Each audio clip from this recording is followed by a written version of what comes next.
I didn't feel like I met the, quote, qualifications to be an alcoholic. I hadn't been drinking since I was young. I wasn't, a party girl, girls gone wild, so to speak. I was just drinking wine in my kitchen.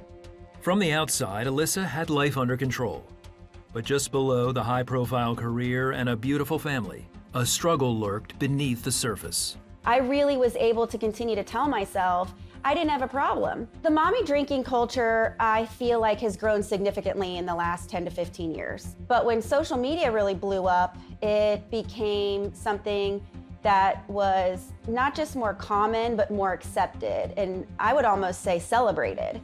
They have t-shirts and mugs and different graphics and quotes online about, I'm not drinking alone if my kids are home, and there might be vodka in this mug. It makes it more difficult if you're a woman questioning your drinking behaviors, because it's easy to look around and say, well, everybody's doing it. Over the years, Alyssa's dependence on alcohol grew. And I remember mornings waking up and realizing that I had a function in the evening, whether it was for work or one of my children's schools. I would start to be resentful of that because I knew it would prevent me from starting to drink when I wanted to drink. And then I was also even creating situations where I could justify drinking. I was constantly looking for opportunities to host parties, host events, host fundraisers, even a cornhole tournament. Because if I could host something in my home where other people were present, where you would typically drink, I could then justify drinking earlier in the day and drinking all day, because those are events where everybody drinks. Alcohol evolved into a coping mechanism that began to spill over into other areas of her life and family. I now had these 3 children in school who needed help with homework and wanted to talk about what happened at recess, and maybe they were upset about something, or they're just having a bad day themselves. And I had no more mental capacity to meet their needs emotionally. I was here and I was present, but I wasn't really available to them because I'd used all of my mental energy at work. I drank to cope with that feeling that I wasn't enough. I wasn't a good enough mom. I was always comparing myself to other, quote, moms. I started to develop these insecurities because I was comparing myself to everyone else. Even so much that I compared myself to other women in the church. Here I was, this working mother, loved our church, our kids were very involved at the church, but I didn't sing in the choir, so I must not be Christian enough. So these constant comparisons really grew these feelings of self-doubt and insecurity. How couldn't I get this under control? I'd gone to college. I had 2 college degrees. I'd secured my dream job. I had the dream husband. I had the dream house. I had the dream family. And yet I couldn't get this drinking under control. So it was this feeling of failure, and I couldn't stand it. Women would say to me, while I'm working full-time, taking care of these 3 kids, managing a household, they'd say to me, I don't know how you do it.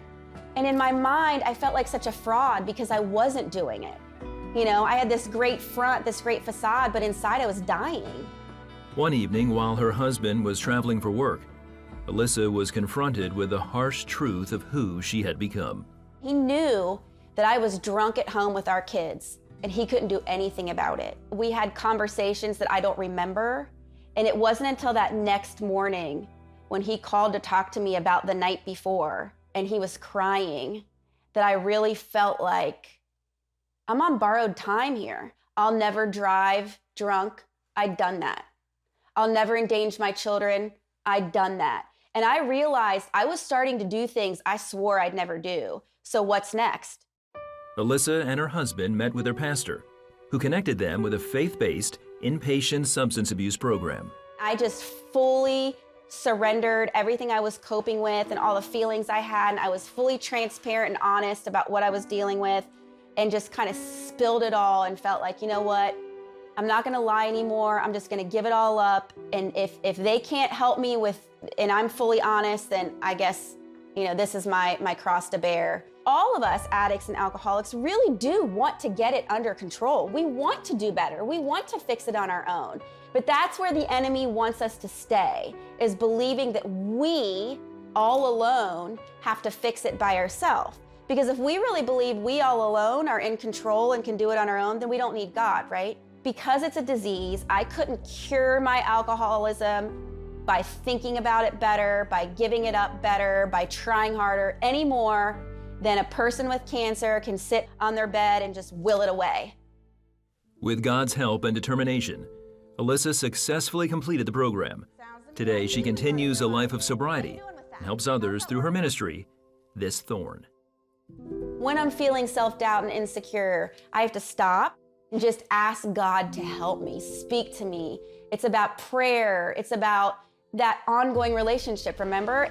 He is a God that is with us all the time and goes before us and knows all our deepest, darkest, ugliest secrets and loves us anyways. I know that the day may be good, it may be bad. I can't predict that, right?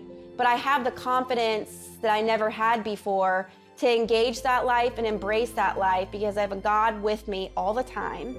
And I know I'm giving it my best. I'm no longer dependent on this crutch to keep me going. You don't have to be perfect. You're not perfect. But I'm thankful for that, and I boast for that imperfection because it allows me to remember the God that I serve and who saved me.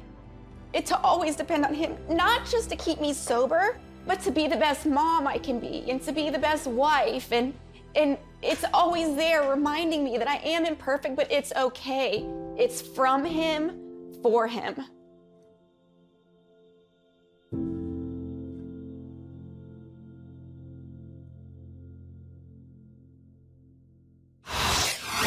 Hey everyone, I'm Ashley Key. Thank you so much for watching this video. Be sure to like, subscribe, and hit the notification bell so we can reach more people with encouraging content like you just watched, and so you never miss a beat. See you next time, and God bless.